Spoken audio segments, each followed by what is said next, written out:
আসসালামু আলাইকুম। কেমন আছেন সবাই? আশা করি সবাই ভালো আছেন। আল্লাহর রহমতে আমি অনেক ভালো আছি।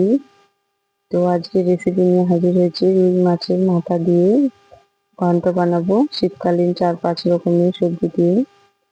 তো নিয়েছি একটা রুই মাছের বড় মাথা, নিয়েছি বাঁধাকপি, ফুলকপি, ধনেপাতা, টমেটো, আলু, বেগুন, কুমড়ো, গাজর এসব দিয়েই আজকে একদম সাদাসিধেভাবে ঘরোয়া পদ্ধতিতে বানাবো ঘন্টটা।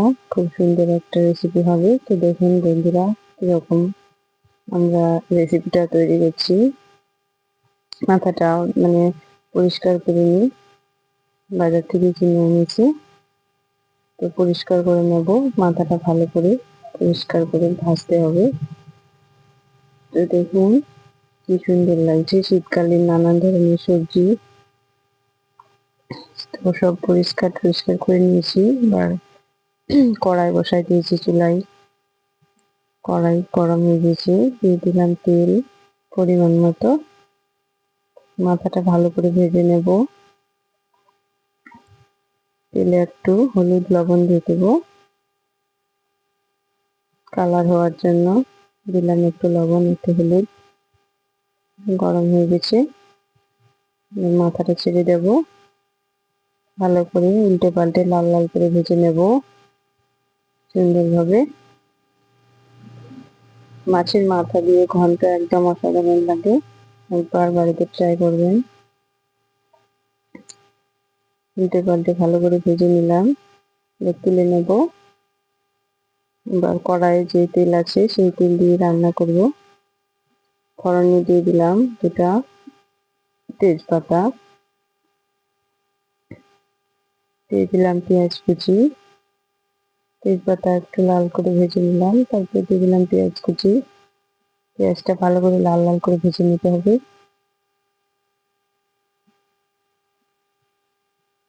তারপরে দিয়ে দিলাম মশলা বাটা, আদা বাটা, ভালো করে ভেজে নেব। দিলাম রসুন বাটা, ভালো করে নাড়াচাড়া করে নেব যতক্ষণ না তেল ছাড়ে। মশলাটা ভালো করে কষাতে হবে। দিলাম লঙ্কার গুঁড়ো পরিমাণ মতো, যে যার মতো ঝাল পছন্দ করেন সেই রকম ভাবে দিবেন।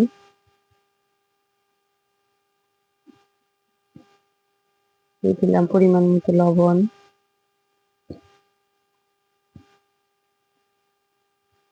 দিলাম পরিমাণ মতো হলুদ। মশলাটা কষানো হয়ে গেছে, দিলাম একটা টমেটো কুচি, দিলাম একটু জল। টমেটোটা সিদ্ধ হওয়ার জন্য একটু জল দিয়ে দিলাম। মশলা কষানো হয়ে গেছে, টমেটো সিদ্ধ হয়ে গেছে। এবার দিয়ে দিলাম সব সবজি, ভালো করে নেড়ে চেড়ে একটু ঢাকা দিয়ে দেবো। শীতকালীন নানান ধরনের সবজি, কি সুন্দর লাগছে দেখতে।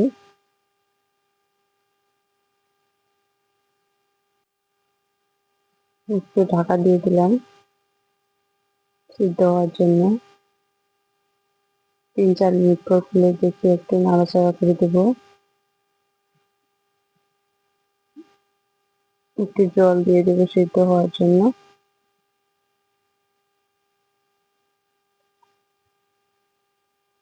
নাড়াচাড়া করে দিই ভালো করে, না লেগে যেতে পারে। আবার ঢাকা দিয়ে রেখে দেবো 3-4 মিনিটের জন্য। আবার খুলে দেখবো, 3-4 মিনিট পর ফিরে আসলাম। আবার নাড়াচাড়া করে দেবো, কারণ ভালো করে সিদ্ধ হয়নি। তো মাঝে মধ্যে নেড়ে চেড়ে দিতে হবে। আবার ঢেকে দিলাম কয়েক মিনিটের জন্য। আবার ঢাকনা খুলে দেখি অনেকটা সিদ্ধ হয়ে গেছে।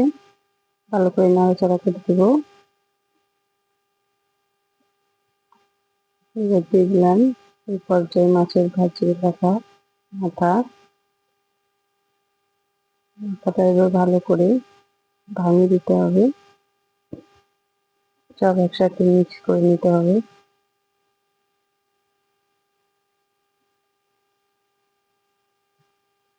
ভালো করে ধুয়ে দিয়েছি মাথাটা, সব গন্ধ একসাথে মিক্স হয়ে গিয়েছে। ভালো করে এবার নাড়াচাড়া করে দেবো।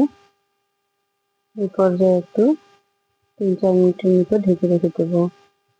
আবার 3-4 মিনিট পর ফিরে আসলাম, আবার নেড়ে চেড়ে দেবো। ঘন্ট মানেই নাড়াচাড়া করতেই হবে। এখানে বেশি পরিমাণে জল ব্যবহার করব না, তার জন্য একটু নাড়াচাড়া করতেই থাকতে হবে, নাহলে লেগে যেতে পারে। লেগে গেলে আবার খাওয়ার ভালো লাগবে না।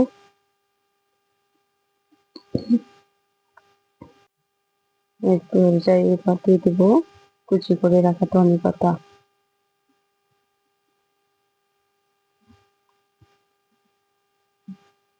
নাড়াচাড়া করে দেবো।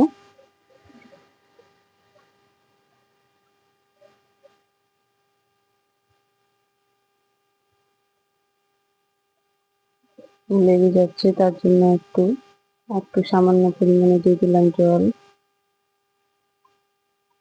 বেশি পরিমাণে জল দিতে যাবেন না,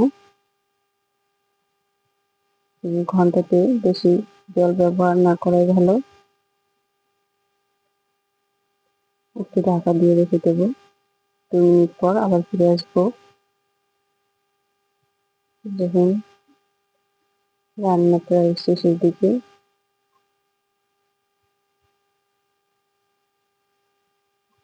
আবার একটু ঢেকে দেবো। রান্না কি সুন্দর হয়েছে!